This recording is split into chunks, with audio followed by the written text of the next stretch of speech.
అసలు ఇక్కడ మనం తెలుసుకోవాల్సింది క్రిటికల్ మినరల్స్ అంటే ఏంటి, ఏదైతే మన ఆర్థిక వ్యవస్థకు చాలా ఇంపార్టెంటో, ఉదాహరణకి రెన్యూబుల్ ఎనర్జీ కావచ్చు, లేకపోతే ఎకనామిక్ డెవలప్మెంట్ కావచ్చు, ఏదైతే మినరల్స్ చాలా ఇంపార్టెంటో, ఏదైతే డిమాండ్ సప్లై మిస్ మ్యాచ్ ఉందో వాటినే క్రిటికల్ మినరల్స్ అంటాం. వీటన్నిటితో పాటు green energy, renewable energy support చేశాయి.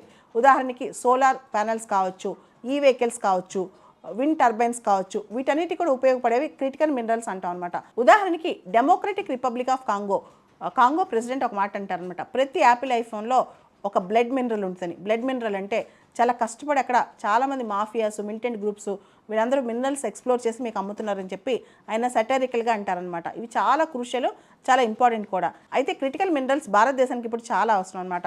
ముఖ్యంగా క్రిటికల్ మినరల్స్ అనేవి కొన్ని ఐడెంటిఫై కూడా చేసాం. దాదాపు ఒక లిస్ట్ ఆఫ్ 30 క్రిటికల్ మినరల్స్, అది లిథియం కావచ్చు, antimony, beryllium, bismuth, cobalt, copper, gallium, germanium, graphite, indium, ఇలాంటివి చాలా క్రిటికల్ మినరల్స్ ఉన్నాయన్నమాట. ఇవన్నీ చాలా ఇంపార్టెంట్, చాలా ఇండస్ట్రియల్ డెవలప్మెంట్కి, ఎకనామిక్ డెవలప్మెంట్కి, ముఖ్యంగా రెన్యూబుల్ ఎనర్జీ డెవలప్మెంట్ కూడా ఇది చాలా ఇంపార్టెంట్ అనమాట.